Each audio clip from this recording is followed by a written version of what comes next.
Hello and welcome to day 13 of Business English 2. Last week we were looking at subject verb agreement and we used some material from the Purdue University Online Writing Lab, or the OWL, to look at and study some rules and examples for making sure that you have subject verb agreement in your sentences. Now, this is very basic material, but it's also extremely important. If it's something that you did study before and this is just review for you, that's great. Hopefully, it was really easy for you. However, if you haven't studied it before, then it's something really important that you need to learn and become familiar with. Now, even though this is something that's very, very basic, it's also something that a lot of people struggle with. Even native speakers, a lot of times have problems with subject and verb agreement.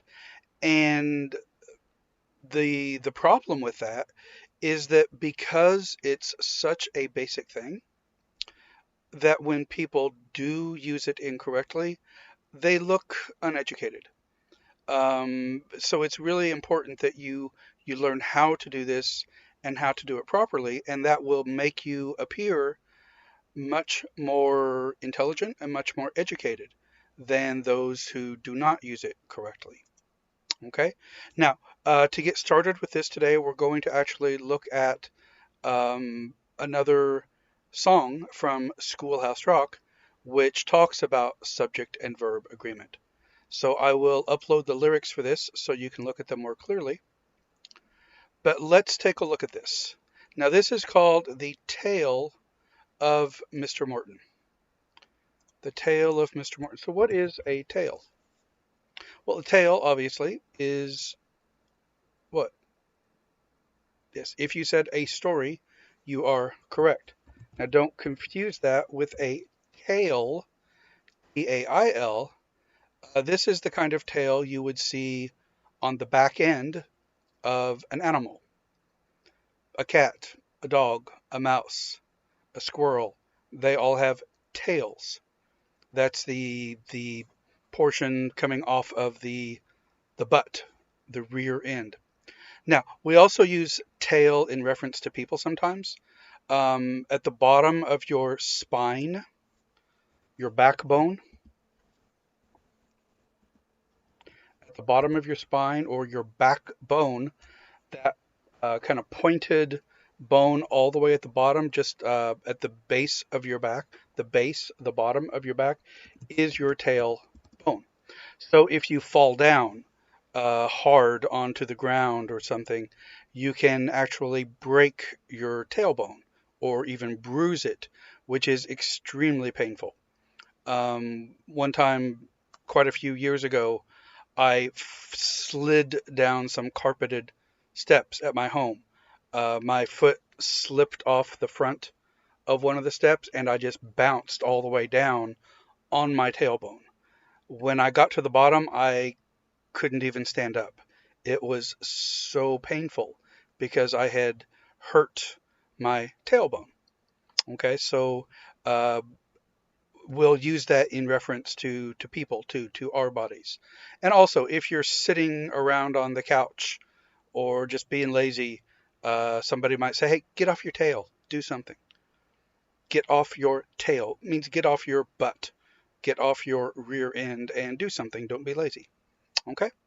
So this is the tale, the story of Mr. Morton.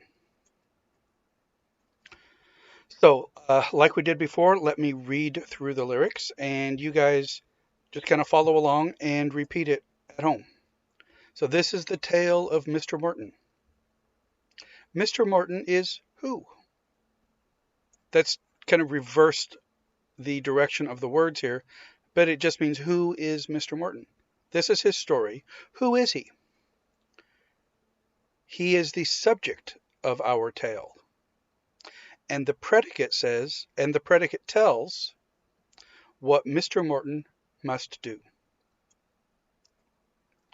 So now we're going to look at some subjects and verbs to see what happens. Mr. Morton walked down the street. Mr. Morton walked. Mr. Morton talked to his cat. Mr. Morton talked. Hello, cat, you look good. Don't just say, hello, cat, you look good. No, hello, cat, you look good. Little energy, a little enthusiasm. You're talking to a cat. Hello, cat, you look good. Mr. Morton was lonely. Mr. Morton was. Mr. Morton is the subject of the sentence, and what the predicate says, he does. Mr. Morton knew just one girl. Mr. Morton knew. Mr. Morton grew flowers for Pearl. Mr. Morton grew. Mr. Morton was very shy. Mr. Morton was. Mr. Morton is the subject of the sentence, and what the predicate says, he does. The subject is a noun. That sounds familiar. That's a person, place, or thing. Remember, we talked about that before. A noun is a person, place, or thing. It's who or what the sentence is about. It's the subject. And the predicate is the verb. What are verbs? That's the action word that gets the subject up and out, gets them up from a sitting position and out, makes them do something, up and out, gives them action. Mr. Morton wrote Pearl a poem. Mr. Morton wrote. Pearl replied in the afternoon. Pearl replied by a note. Mr. Morton was very nervous. Mr. Morton was. Mr. Morton is the subject of the sentence, and what the predicate says, he does. The cat stretched. The cat stretched. If you're in class, I'd make you all stand up and stretch right now. The sun beat down. It was hot. A neighbor chased his kid. Come here, kid, come on! Each sentence is completed when you know what the subject did. Mr. Morton knocked on her door. Mr. Morton knocked. Mr. Morton sat on her porch. Yes, he just sat there and rocked. Mr. Morton was a nervous man. When she opened up the door, he ran. Mr. Morton climbed up his stairs. Mr. Morton climbed. Mr. Morton rhymed pretty words. Mr. Morton rhymed. What does that mean, to rhyme? Mr. Morton rhymed. When words rhyme, they have the same ending sound. The pronunciation at the end of the word is the same. That makes them rhyme. It doesn't matter how they're spelled, but it matters how they are pronounced. So if we look at our song here, we can see some words that rhyme. Walked, talked, oct. The ending sound, walked, talked. The beginning is different. W, ta, wa, walked, ta, talked. But the end is the same, oct. Those words rhyme. Girl, pearl, those rhyme. New, grew, ooh, those rhyme. Wrote, note. They both end with an oat sound. Oat, wrote, note. Knocked and rocked. Oct, again, knocked and rocked. Those rhyme. Climbed, rhymed. Imed, climbed and rhymed. Those words rhyme. Mr. Morton was lonely. Mr. Morton was. until Pearl showed up with a single rose. Who says women can't propose? Now Mr. Morton is happy, and Pearl and the cat are too. They're the subjects of the sentence, and what the predicate says, they do. Okay, so let's listen to this Schoolhouse Rock. This is the tale of Mr. Morton. Mr. Morton is who? He is the subject of our tale, and the predicate tells what Mr. Morton must do.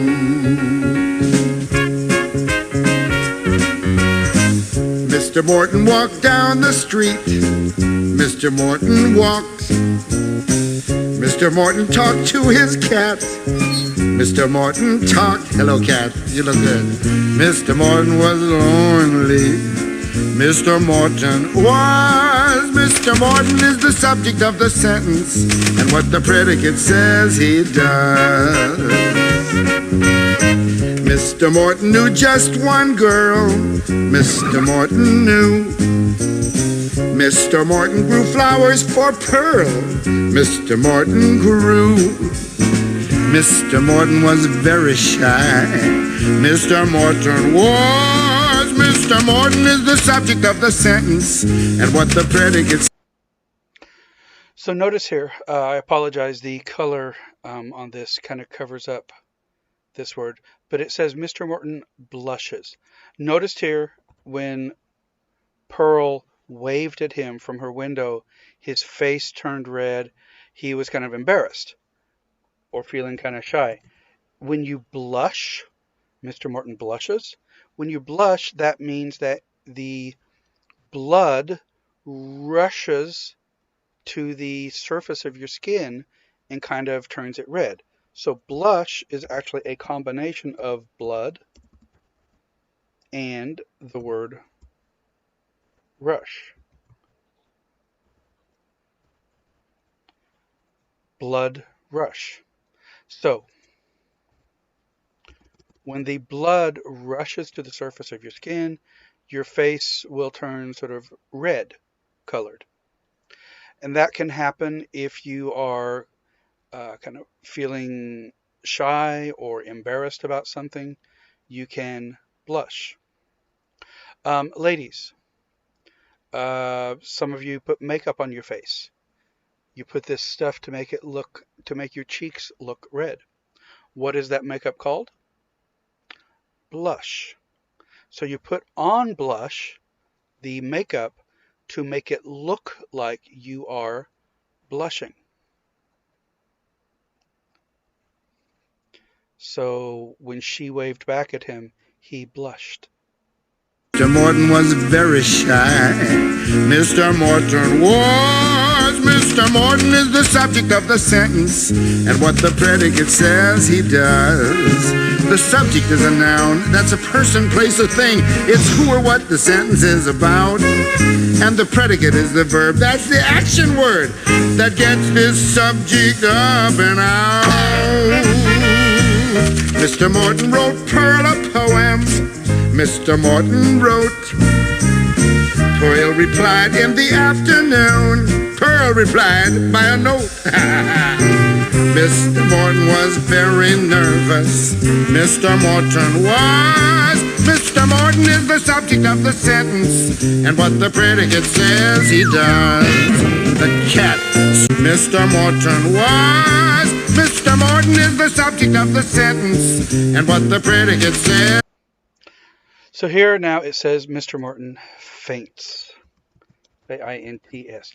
When you faint, that's basically when the blood kind of runs out of your head because of shock or surprise, and because you're low on blood, you actually lose consciousness. You become unconscious for a period of time. You're not dead. You're not dying. You have just fainted. You have become unconscious.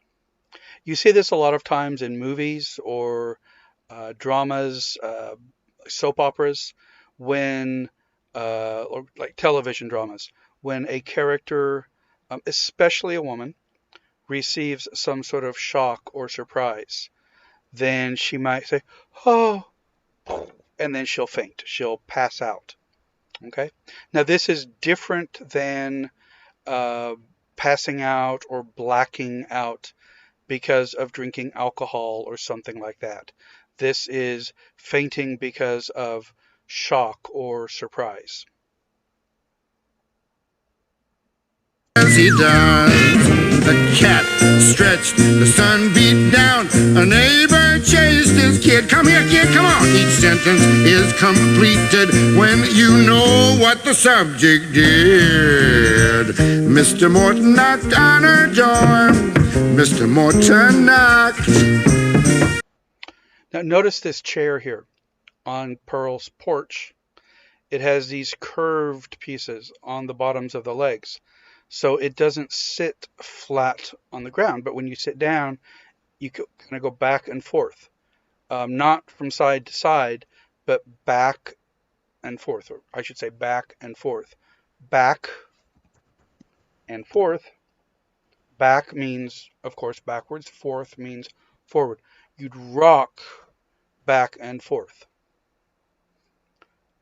So this type of chair that has those curved pieces on the bottom, because it allows you to rock, that is a rocking chair. Rocking chair. In the US, those are really popular, really common. A lot of parents have them. When they have small children, they can sit in the chair, hold their baby, and rock them back and forth in the chair. Or old people, especially, like to use them sometimes inside in the living room or outside on a porch like this. They're really comfortable, kind of relaxing, kind of a slow, gentle motion. It's not real. You don't normally go fast in them. It's sort of a slow, gentle, relaxing kind of motion.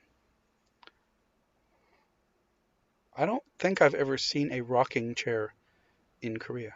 Mr. Morton sat on her porch. Yes, he just sat there and rocked. He sat there and rocked in the rocking chair. Mr. Morton was a nervous man. When she opened up the door, he ran. Mr. Morton climbed up his stairs. Mr. Morton climbed. Mr. Morton rhymed pretty words. Mr. Morton rhymed.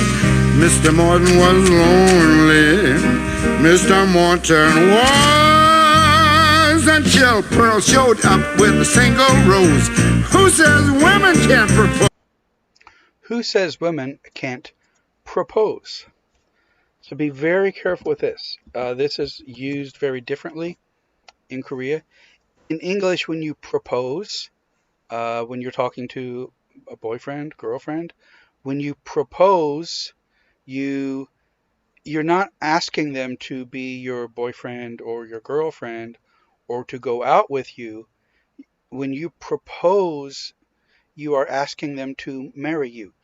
And you'll often see this in, again, movies and TV shows where the person who is proposing gets down on one knee and, usually they have the ring out and they say, "Will you marry me?" That is a proposal, or in this case, a marriage. Marriage proposal. And I've heard many students say, "Oh, yes, I proposed to my girlfriend." I'm like, "Really? Wow, congratulations." Because in English, that means to propose marriage. And usually what they mean is just that they ask them to be their girlfriend. In America, we would call that going steady. If you go steady with someone, that means you're only dating that person. You've agreed or decided not to date other people. You want to go steady. Okay? So be careful with that, or somebody could easily misunderstand what you're saying. And of course, we talk about other types of proposals, like a business proposal, where you suggest something or you make some kind of offer or present your idea, a proposal. That's different. Okay, that's obviously not marriage, but that's a business proposal. Okay. All right, so here Pearl proposed.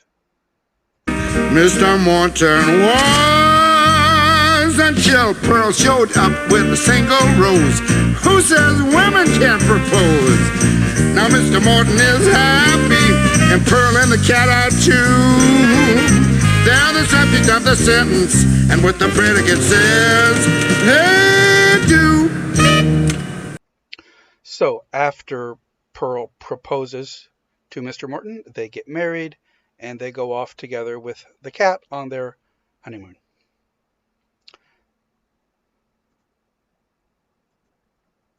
All right, so let's take a look at the homework, the worksheet that you guys had for today. So this is it, of course, the subject-verb agreement worksheet. Hopefully you've already got the answers for this, so let's run through it. So number 1, Annie and her brothers is or are at the store. Annie and her brothers, we have a singular and a plural put together, a compound subject that's plural, so Annie and her brothers are at the store. I'm sorry, are at the school. Number 2, either my mother or my father is or are coming to the meeting. How many are coming to the meeting? Your mother and your father? Both of them? No, either my mother or my father. Only one. So that's singular. Either is coming to the meeting. Either my mother or my father is coming to the meeting. Maybe I don't know which one, but I know that one of them is coming. Number 3, the dog or the cats is or are outside. The dog or cats, again, we have a compound subject here. We have two subjects separated by the word or. Dog, singular, cats, plural. Look at the one closer to the verb. The verb is or are, cats, plural, are. The dog or the cats are outside. If we reverse it, the cats or the dog is outside. Now we have plural, singular, singular, closer to the verb. The dog is outside. The cats or the dog is outside. Okay, you see how that works? If you're not sure, go back and review that again. Number 4, either my shoes or your coat is or are always on the floor. Either one or the other, not both. My shoes or your coat, plural, singular, closer to the verb, my coat, your coat is always on the floor. If we reverse it, either your coat or my shoes are always on the floor. Shoes are. Look at the one closer to the verb. George and Tamara doesn't or don't want to see that movie. George and Tamara. Tamara is a girl's name. George and Tamara, plural, they don't want to see that movie. George and Tamara don't want to see that movie. Benito, that's a boy's name. Benito doesn't or don't know the answer. Benito, he, singular, he doesn't know the answer. Benito doesn't know the answer. One of my sisters is or are going on a trip to France. What's the subject here? Sisters? Be careful. One of my sisters, of my sisters. Of is a preposition. This is a prepositional phrase. This is not the subject.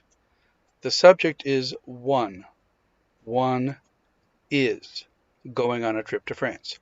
One of my sisters is going on a trip to France.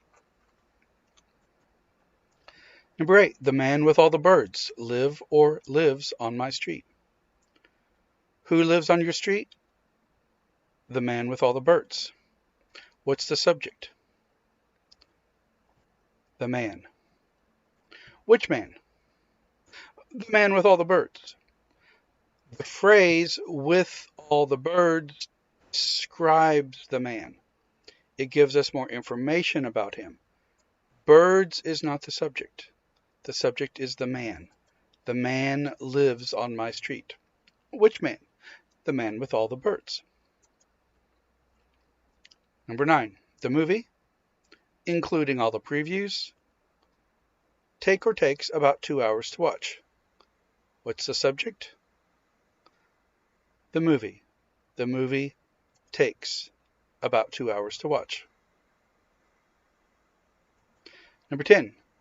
The players, as well as the captain, wants to win. What's the subject? The players. The players want to win. Remember this phrase here, as well as the captain, that offers additional information, but captain is not the subject. The subject is the players. The players want to win. Number 11. Either answer is or are acceptable. Either is singular, so either answer is acceptable. Either is. Number 12. Every one of those books is or are fiction. Every one, singular. Every one of those books is fiction. Remember, the phrase of those books is a prepositional phrase. Books is not the subject. Every one is. 13. Nobody know or knows the trouble I've seen. Nobody is singular. Nobody knows the trouble I've seen. Nobody knows. Have you heard this expression before? It's a pretty common expression, a common saying, nobody knows the trouble I've seen. It comes from this man, or he made it popular or common. Louis Armstrong. Have you heard of him? He's a jazz musician. Here they call him a jazz master. He played trumpet, as you can see in the picture here, and he also sang. Does his name sound familiar to you? I've heard him several times, or his song several times at karaoke here in Korea. This is one of the most common songs that I've heard people sing. Now, this song is probably copyrighted, so YouTube may cut this from my presentation, from my video, but you can see the picture here of where it starts. And I will upload the files for these so that you can view them on your own if YouTube removes them from my presentation. But this is one of the Louis Armstrong songs that I have heard many times while I've been here in Korea.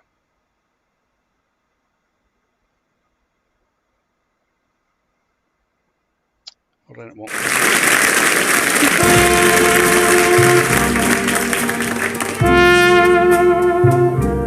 I see trees of green, red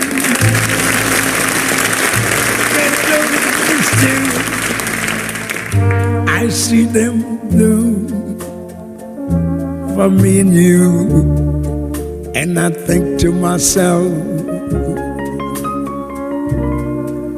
what a wonderful world.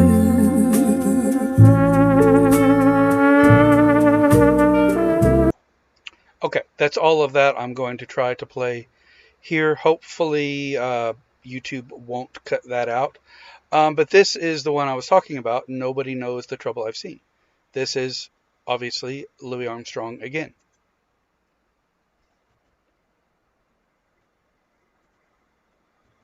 Sorry, it won't let me, it's not giving me the control in my PowerPoint slide to play the video. Hold on, sorry.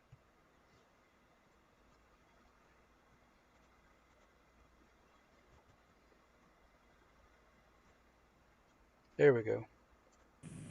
And now, ladies and gentlemen, a little light spiritual called Nobody Knows the Trouble I've Seen.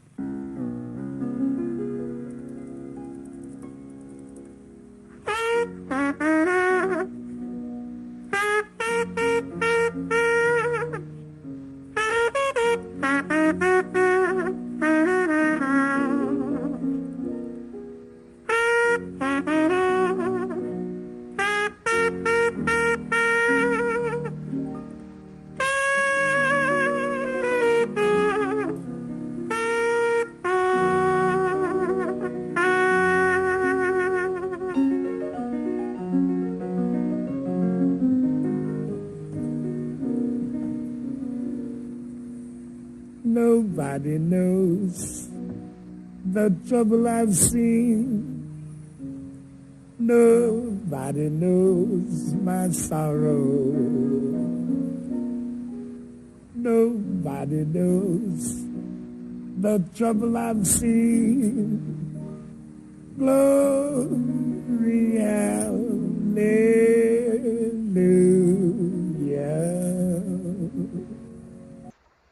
Okay.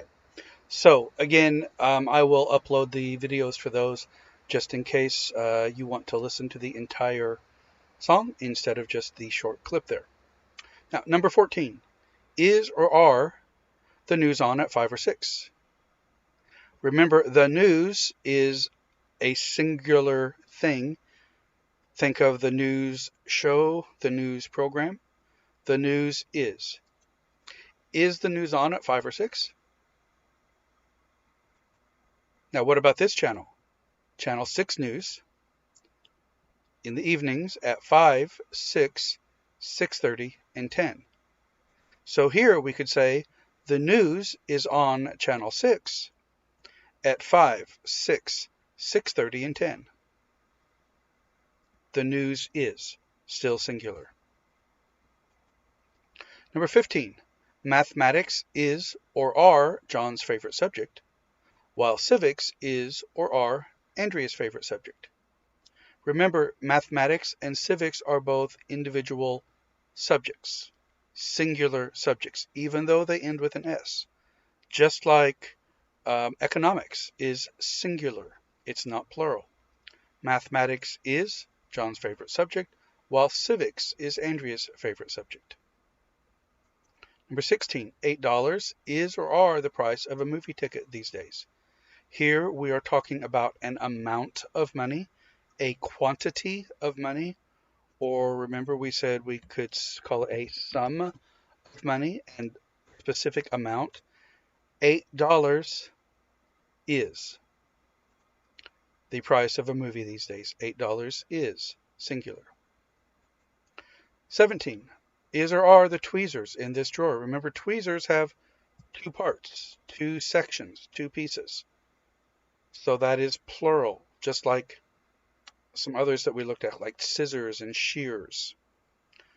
Are the tweezers in this drawer? Are the tweezers in this drawer? 18. Your pants.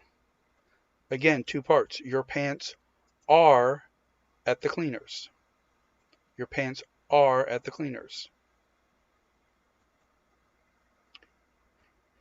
Now, when we say that your pants are at the cleaners, what do we mean?